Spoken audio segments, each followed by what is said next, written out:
What's good, everybody? It's Robo from All Bark back with another video, and today I'm bringing my final 2025 mock draft. This time with picks for all 7 rounds, including an in-depth breakdown of the first 2 rounds. For time's sake, the entire 7 rounds will be at the end of the video, broken down by division, so you can pause through and see all the picks. Remember, this is just my opinion and what I would do in each situation. It's not going to be super accurate because obviously 7-round drafts is super hard to predict, especially with how many trades are going to be. But that's all I got for an intro, so without further ado, let's go ahead and get into the mock draft. Cam Ward is going to be a Tennessee Titan on draft night. He's been hinting at it himself, and it's the obvious scenario now. They built a better offensive line for him already and can add some more pieces throughout the draft to help improve that offensive round and make his rookie season go smoother than it has for Will Levis so far. I do believe Cam can be the guy for the Titans' future, and with where their picks fall, I like the odds that they improve the roster quite a bit for him, but it's still going to be likely taking some time to rebuild this team as a whole, and Ward should have a fair amount of time with lower expectations to help develop his game. Ward seemingly always at the ready. Look at him extending the play and now downfield. The Browns have a lot of needs to address, and I really still think Shedeur Sanders is a possibility, but the inside info is heavily favoring Travis Hunter or Abdul Carter to be the pick here, with the quarterback coming on later. They could just roll with Kenny Pickett, but my money would be on a day 2 quarterback or a trade up at the end of round 1. It could be a smokescreen, but all the sources agree it's one of those two, and I think Travis Hunter makes a ton of sense for the Browns. He can play both sides of the ball there and be a super impactful addition right away. Guns it. Sanders in a pocket. Out! Sanders has Hunter open. They just get it off into the end zone. I have the Giants taking Abdul Carter rather than the quarterback of the future here at 3. This will give them an elite edge room with Burns and Kayvon and allow them to potentially move on from Kayvon soon if that's what they decide to do. Sanders makes a lot of sense here as well, but the buzz being heavily against his selection at 3, even after another workout, tells me they really aren't sold on him and want a guy in round 2 or will go into next season with Russ and Jameis alone in the room. And Carter is the best player available in this scenario, obviously, so I don't see the Giants passing that up. It's the left shoulder that's giving him fits. If you line him up on the quarterback.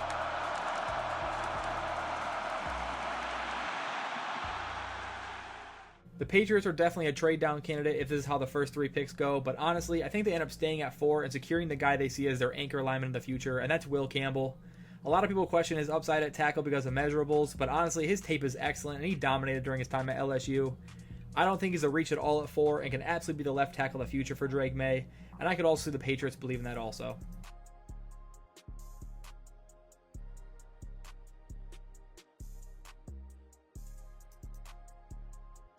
At number 5, I still have the Jaguars going best available and selecting Mason Graham. They've got a need on the interior, and he's a rare defensive tackle talent with some freaky play strength. He was unblockable at the college level, and a major reason why Michigan was so dominant defensively. Alabama, Ohio State, Penn State, it didn't matter who he was going up against, he was going to dominate the line of scrimmage. I could honestly see Genty or Walker as options here, but I really think Mason Graham is one of the best players in this draft and could improve their defense drastically. Bond to the left. McClellan swung and dropped.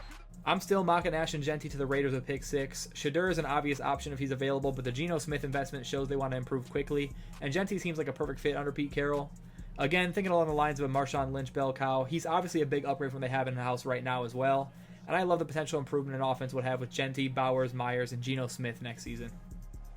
An unreal talent. And there he goes. Genty! 2nd and 7. Genty breaks through. And Genty to the 40. His first touch.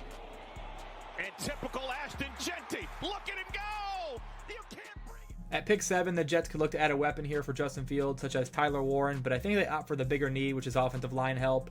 And with Campbell gone, Armand Membao is the obvious pick here, and I think actually their preference. His positional flexibility can let him slot in wherever the Jets need him, but most likely at tackle. The athletic showing at the Combine and dominance at Missouri really showcase his potential as one of the better tackles in the league in the future, so I think he'd be a great pick.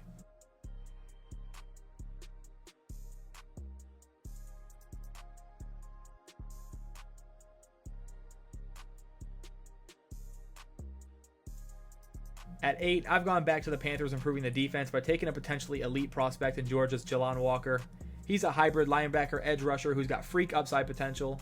I love his ability and versatility and think he's a surefire top 10 pick in this draft. He's got a chance to be a superstar in the NFL if the Panthers continue his development well and can obviously address their need for weapons later on in the draft.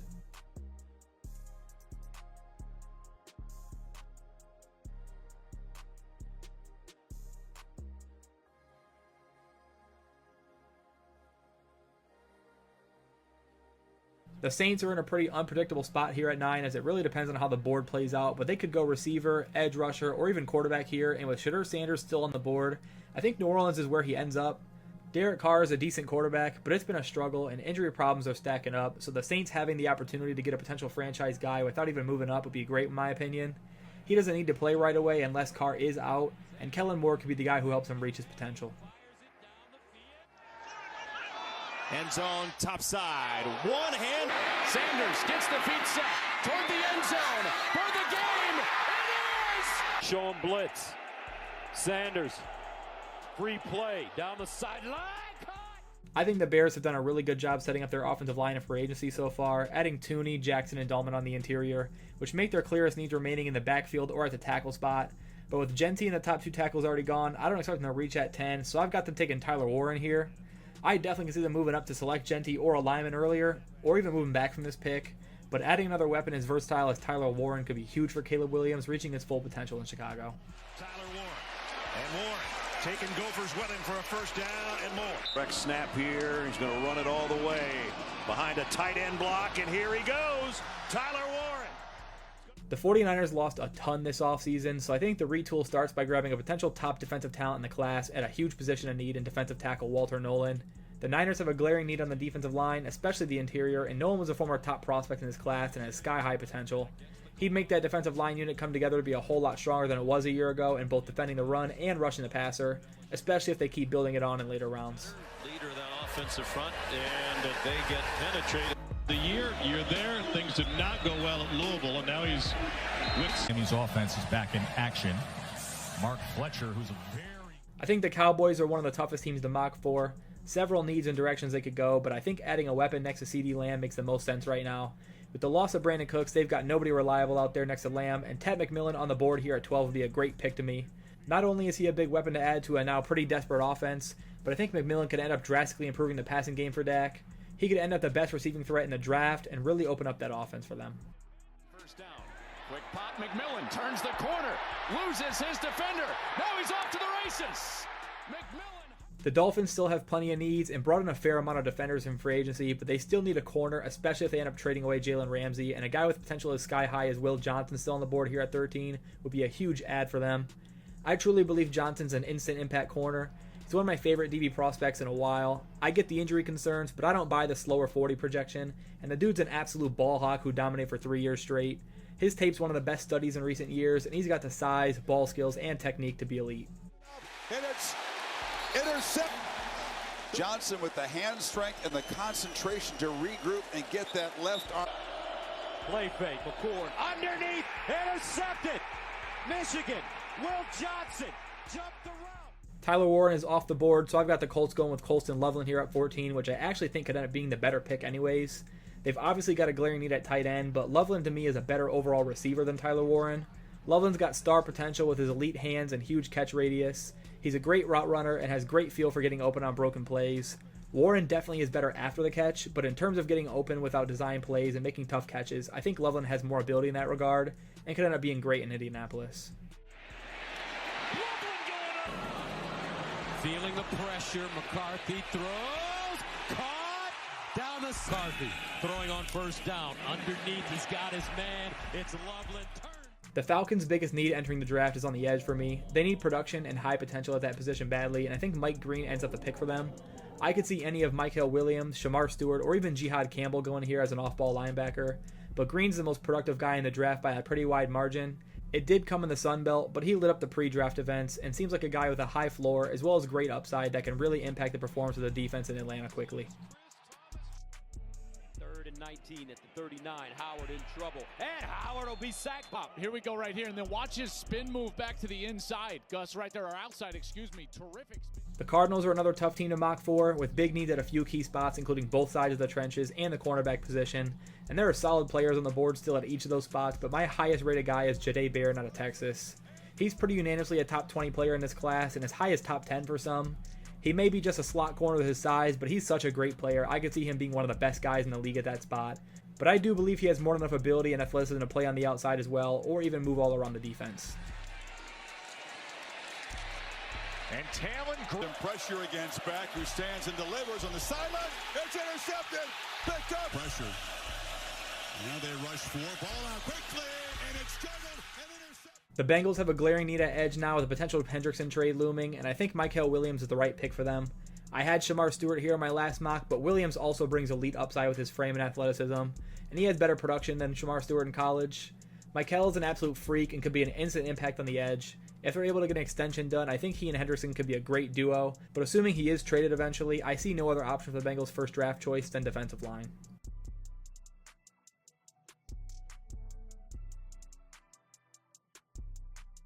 The Seahawks will go a few ways here at 18, including defensive line, O-line, or even another receiver, but I think continuing to rebuild the offense around newly acquired Sam Darnold is the right choice here. And the most important need is on the offensive line, and Gray Zabel is who I think they end up drafting for that job. With how flexible he is, having experience at every spot along the line and dominating at each area, I think he fit in perfectly in Seattle's offense at any spot and improved the run game drastically for K9 and Charbonnet, balancing out that offense a ton.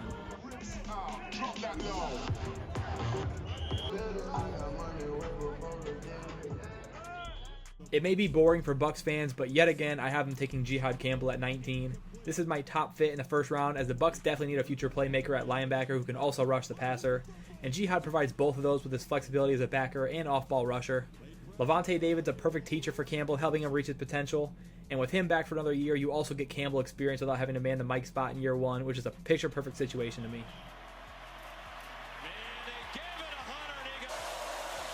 Three-man rush. Beck surveys, throws it right to Alabama. It's picked up by Jihad Campbell. The Broncos have improved the offense a bit already, but still need a real playmaker at the running back position, and Omarion Hampton can absolutely provide that for them. He had 400 yards receiving this past season on top of over 1,600 on the ground, and can fit in really well next to Bo Nix in the backfield. It is a deep running back class, but I'm not a big fan of either McLaughlin or Estime long-term in Denver, and if Hampton is the pick, I see him grabbing a receiver in round 2 or 3 anyways. Here's Hampton. Straight the middle. Look out! Now it's a foot race. On third down, shovel pass. Hampton here. Look at the room he has to run. Inside the 20, still on his feet. He'll score. The Steelers need several key offensive additions, including both quarterback and running back, and could be a trade-up team for Shedeur Sanders. But if they stay here, taking Dart or Milroe at 21 is seeming unlikely, so I've got him taking Oregon defensive tackle Derek Harmon. Harmon's undoubtedly a first-round talent on the interior, and the Steelers desperately need to add a guy like him to the defensive line. And I think it's super possible they move up in round 2 for a quarterback, or continue their pursuit of Aaron Rodgers post-draft. The Chargers definitely need to add weapons for Justin Herbert in this draft, and with Loveland gone, I think Matthew Golden would be a great pick. He absolutely skyrocketed up draft boards after a booming end of the 2024 season for Texas and a blazing 4.3 40-yard dash. This season for the Longhorns, he showcased great speed, separation, burst, and route running in the process, making him one of the top receivers in this draft class. Ewers setting up. Pump fake. Now takes a shot. Middle of the field. He's got Golden. Ooh, what a catch. To stay alive. Can they hook him? Touchdown. The Packers could also go a few ways with this pick, and I've had them taking a receiver in the past, but changed over to them swinging on a high potential edge with athletic freak Shamar Stewart here. He's got the size profile of a Myles Garrett and a ton of hype as a potential top 15 pick, even despite the low production in college. The Packers desperately need to improve their pass rush from last season, and although Stewart isn't the most proven guy, he absolutely stands out on film. Hands it off, and Jackson fumbles the ball. 3rd and 9 in Texas A&M territory. Bazelak in trouble. Down he goes. 3rd and 12. They go with the inside screen to DK. The Vikings need defensive backs, especially after losing Cam Bynum, and this could be either a corner or a safety. And after the combine that Nicky Manwari had, his draft stock is pretty much solidified in the first round. Malachi Starks is another great option, but I prefer Manwari's fit in the Viking system. His speed, athleticism, and ball skills can help make him an elite playmaker for that defense and help make the roster stronger as they look towards the future with J.J. McCarthy. Nussmeier to the end zone through a pick. Threw it right into the hands of Manwari. The Gamecocks take it at the end. The Texans have completely scrapped half their offensive line, which already needed help anyways, so this pick becomes pretty obvious to me, and Kelvin Banks Jr. still on the board would be a steal here. I still love Josh Simmons as a pick here as well, but I have Banks ranked slightly higher. They'll need to continue adding bodies on the offensive line to protect Stroud, and adding a receiver is going to be important too, but offensive line is a clear-cut top need for me, even after a couple free agency additions.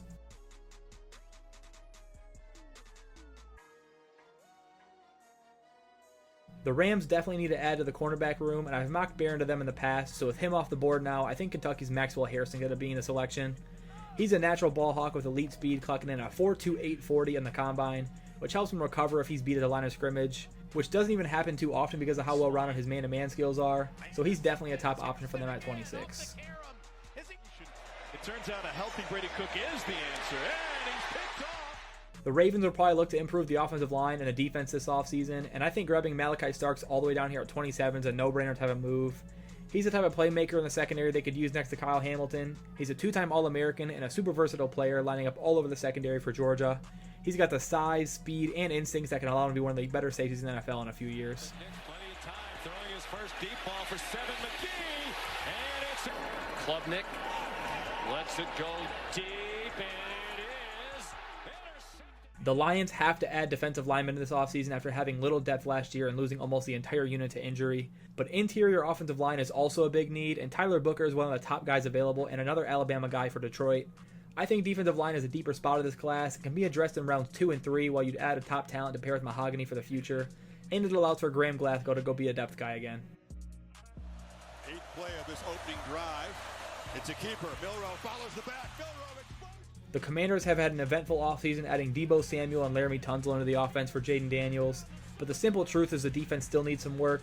They added Jonathan Jones into the secondary and picked up Javon Kinlaw and Dietrich Wise, but they need a long-term answer to their edge rush problems, and I've settled on James Pierce Jr. being the best fit for Washington's defense. They could also add secondary help, but I still think grabbing a young edge with as much upside as Pierce has would be a great move to improve that pass rush. In motion, Johnson stands and waits, and down goes. Off the corner, pressure, down goes Johnson. The Bills missed out on the Super Bowl again, mostly due to the defensive side of the ball, and this offseason will be again about building that area up, and Kenneth Grant's an absolute monster to fit their needs for me. They added Joey Bosa to the edge, so having Grant next to Oliver on the interior would be an incredible duo. They could also use some help at corner, but I personally have Grant as a top 20 player in this class. He's a genuine freak of nature to have a lineman with some crazy closing speed at 340 pounds, and he's shown some great pass rush traits from the inside while being a premier run stuffer alongside Mason Graham at Michigan. He's a big guy as a guard. Their opening drive before it stalled and were forced to kick. This one's going to start a little differently. The Chiefs don't really have a ton of needs, but could use some help on the offensive line after the loss of Joe Thuney. And with how good this defensive line class is, I could see them grabbing one here as well, but I've got them taking Ohio State's Josh Simmons. If he wasn't coming off of an injury, I think there's a chance he went inside the top 10 or 15 picks. So this could end up being a steal selection for Kansas City, who could use a tackle for their future.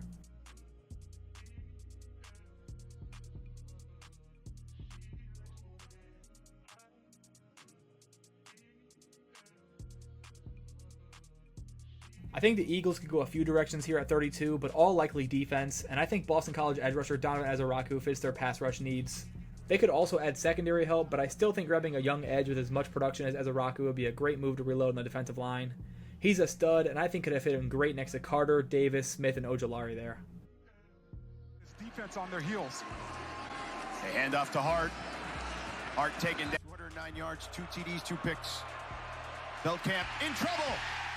In this mock, I had the Browns taking Travis Hunter with pick 2, so a trade up back into round 1 or a quarterback here at 33 is extremely possible. So in a no-trade scenario, I think Jackson Dart may genuinely fall them here at 33. It doesn't seem like the Steelers have much interest in him, and other teams have bigger needs. So I think Dart could end up a Brown whether it's with a trade up or not. He's got some tools and good athleticism, and could end up an appealing option over Pickett for them. Jackson Dart's been magnificent so far. Throwing this ball towards the end zone. Dart forced to run to his left, and then throws it deep down. After passing on a quarterback with pick 3, I can see the Giants passing again in round 2 and rolling with their guys, but some smoke screens seem to be around Jalen Milroe being a late first or early second round pick, and maybe the Giants are a possibility for him. There's no doubt about his athleticism and arm strength. He can be an absolute playmaker at quarterback. The accuracy and decision making is where the issue lies, but if the Giants can mold him into a more consistent passer while he sits behind Russ and Jameis, this pick could definitely work. Milroe down the sideline, caught To the near side. Milroe looking for him on a wheel route on a dive. The Titans need to add some help around the offense for Cam Ward and could go O-line or receiver with this pick. But there's still a first-round talent on the board still, and that's Ohio State receiver Emeka Egbuka.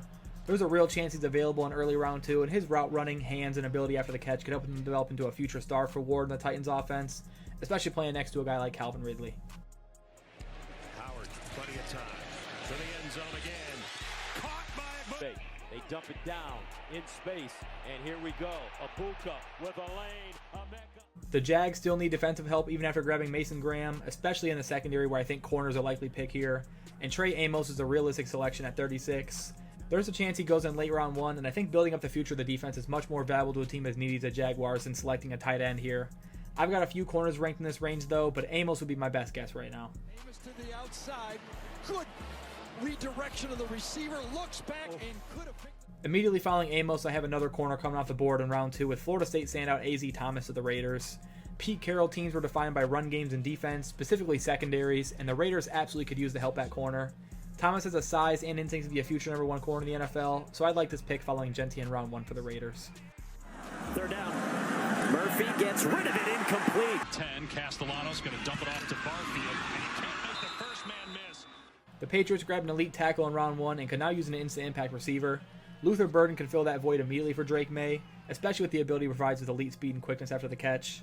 There's a real chance he does slip to this area because of a little lower production than scouts are looking for, and as a result, the Patriots get him a big-time weapon here at 38. On second and goal, it's Burden. Out of the backfield, Luther Burden toward the end zone. They'll stretch the field to the wide side. Here's Burden, the elusive freshman. Stays on his feet. He will take it. The Bears are back up after not having the chance to select Ashton Gentry or either tackle in round 1, but Josh Connerly Jr. is still on the board for them here at 39. He's another guy who could absolutely go in the end of round 1 and has some big fans, but in this mock falls down to this spot, and I think he can play right away for the Bears if need be.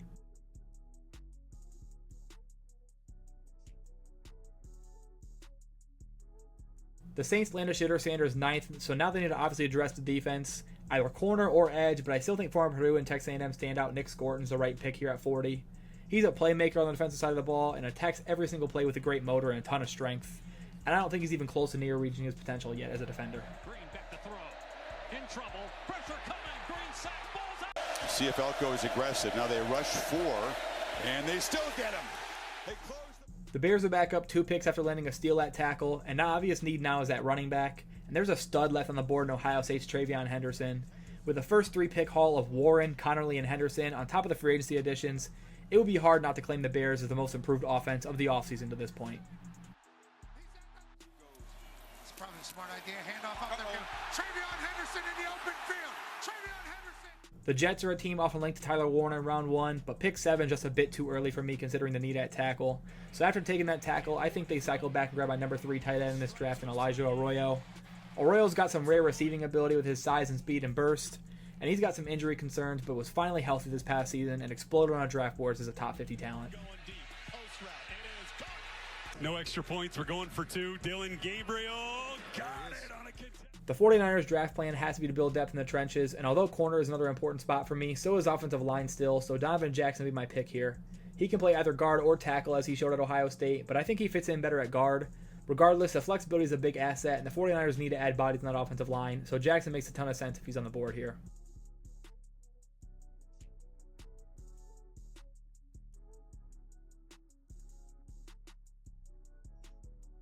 The Cowboys absolutely need to draft a running back in this draft, and I don't see Javonte Williams or Miles Sanders lasting long there, and with how strong this running back group is, I don't think they pass on a guy like Quinshon Judkins being available to them in round 2.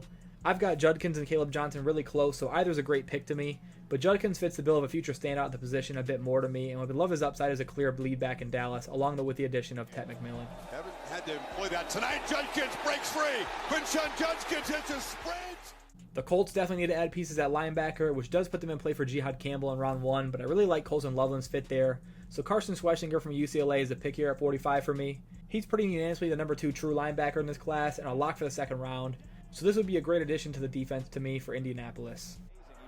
He was just a special teams guy. Now he comes on pressure. And he gets up the middle, pushing Keene back. Keene gets it to Delana, and Schwessinger. Once again, as I mentioned in round 1, the Falcons badly need to address the future of the defensive line, so even after adding a versatile edge in round 1, I think they should double back go with interior in round 2 with Ohio State's Tyleik Williams. He was productive all throughout his college career, he's got great size for a nose tackle, and is excellent in run defense, and can continue to be a force in the pros. Pressure. Brings in trouble. Third down and 6. Raiola in trouble. Raiola, and he'll be sacked. The Cardinals are definitely in the market for an offensive lineman here after passing on Banks in round 1 in this mock. and I like Ariante Ursary a lot for them here at tackle. The Minnesota product has great size at 6'6", 330, and was one of the most dominant blockers in the country in a loaded conference of edge talent, which should give Arizona some confidence around protecting Kyler in the future.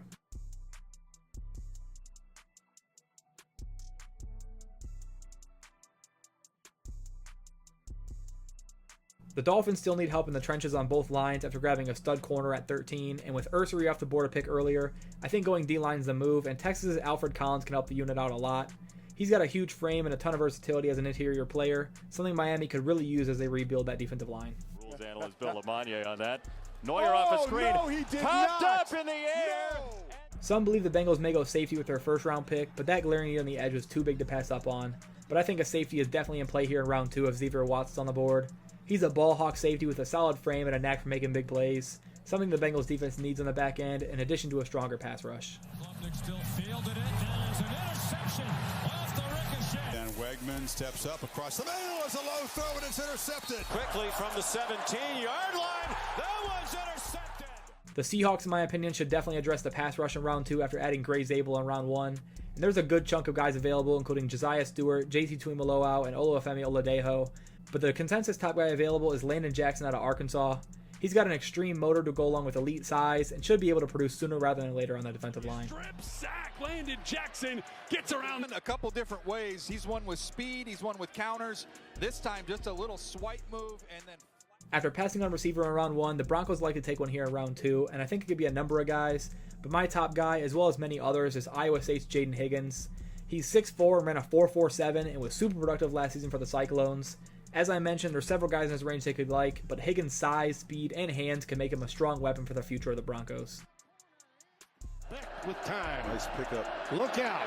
Looking for his man. It's caught. It's touchdown. The Seahawks are again in play for an offensive weapon here, but also for another offensive lineman, and after grabbing a versatile guy like Gray Zabel, I think taking another versatile guy would work, and that's Purdue's Marcus Mbow.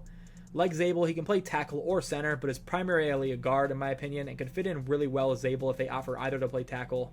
I could see a scenario where the line is Cross, Mbow, Oluwatimi, Lamea, and Zabel, and then Lucas and Jones are the depth guys. Regardless of who is starting where, they needed a couple bodies in this draft, and I like both those guys' versatility and ability a lot. The Bucs got a versatile defender in round 1, but not a true edge rusher, so I wouldn't be surprised to see them double down on the front 7 if the secondary options aren't great, and pick up Ohio State's edge JT Tuimoloau here. JT wasn't super productive in college, but he had his moments and clearly has all the tools to be an excellent player in the NFL. And like I said, this draft should be about rebuilding the future of that defense in Tampa. Play fake. In trouble. Tuimoloau in trouble and goes down. They brought the house.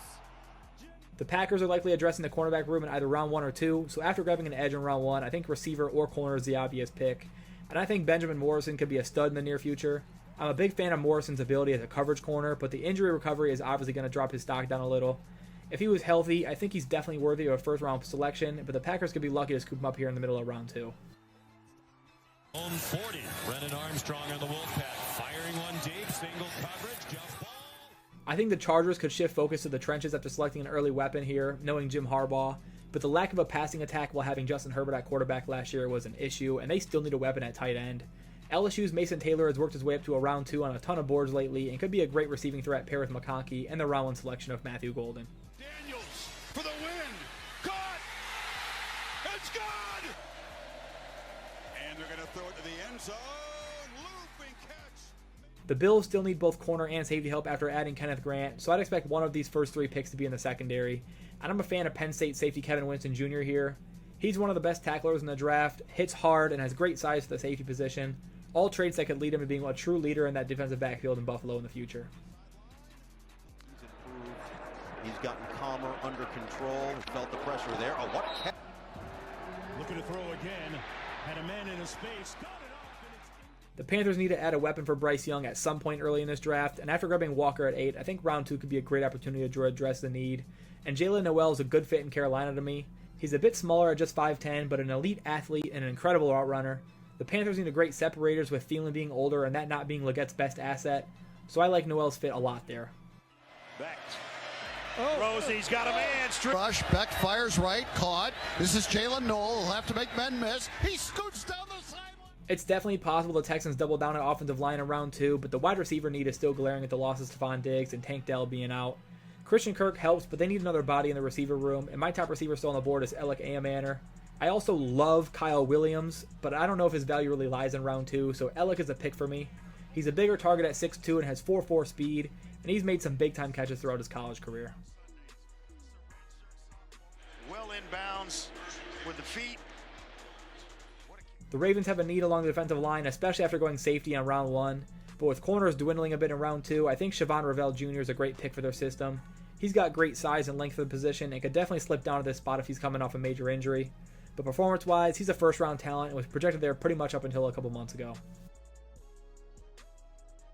Here, and this pass is intercepted. Picked off by the Pirates.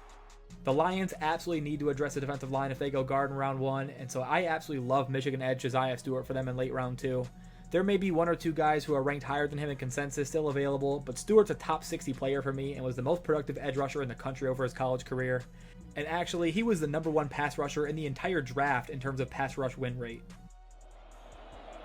Just a couple of seconds went by. Childs, pursuit from the backside, down he goes! After grabbing an edge in round 1, the Commanders still have a big need at defensive back at either slot. Corner is pretty thin here, but I'm a fan of Texas safety Andrew Makuba. He's one of my favorite players in this range of the draft and someone I have much higher than consensus rankings. Makuba brings a ton of aggressiveness and power from a deep safety, is someone who seems to always be around the ball in times of need, and could eventually be a leader in that Washington secondary with Mikey Samer still. 3rd and 8. Levitt. That ball's intercepted. Corner is still a big need for Buffalo, so this could be Darian Porter out of Iowa State, but I also think they want to load up the defensive line, and I think they swing for upside with UCLA edge rusher Oluwafemi Oladejo. He's a premier athlete and super physical in the run game. He is newer to the position, so a little raw as a player, but can already make a big impact, and can learn behind Joey Bosa for a while as he comes into more than just a rotational piece throughout the year. Free rusher off the edge. Oluwafemi very well this week and improved day over day, rep over rep in that light, and Jalen Milroe. The Chiefs are honestly in play for a few positions here. They could go running back, take another lineman, or address the defense. And I think upgrading the defensive line is a smart move, giving Darius Alexander the ability to learn and play alongside Chris Jones for the foreseeable future. He's one of the more polished defensive tackles in the class to me, despite coming from a non-Power 5 school in Toledo. But as we saw last year with Quinyon Mitchell, coming from the same school, that doesn't tend to matter much at all. Duggar. Intercepted. Picked off by Darius. The Eagles could go tight end here, maybe Terrence Ferguson, but I think they would be a slight reach when they still have to replace Darius Slay, and with corners dwindling a bit in round 2, I think the speedy Darian Porter is a great pick here. They do have Mitchell and DeJean, but Slay was a big part of that defense last year, and DeJean's better off at nickel for now. So I do think Philly grabs a corner at some point, if not right here. McNamara got to throw it back the other way, and it's intercepted. The wheel route down the sideline, they do not. Boy, nicely played by...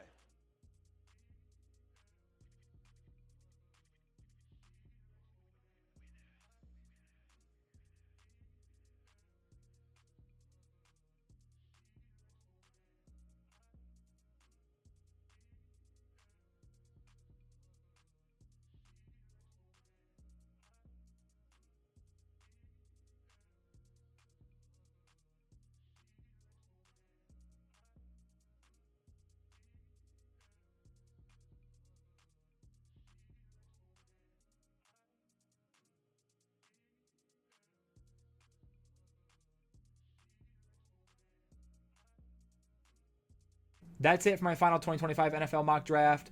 Let me know your thoughts down in the comments below and who you want to see your team pick this year, as well as any ideas you have for content in the future. As always, thanks for watching. Feel free to like and subscribe if you haven't already, and I'll see you guys in the next one. Peace.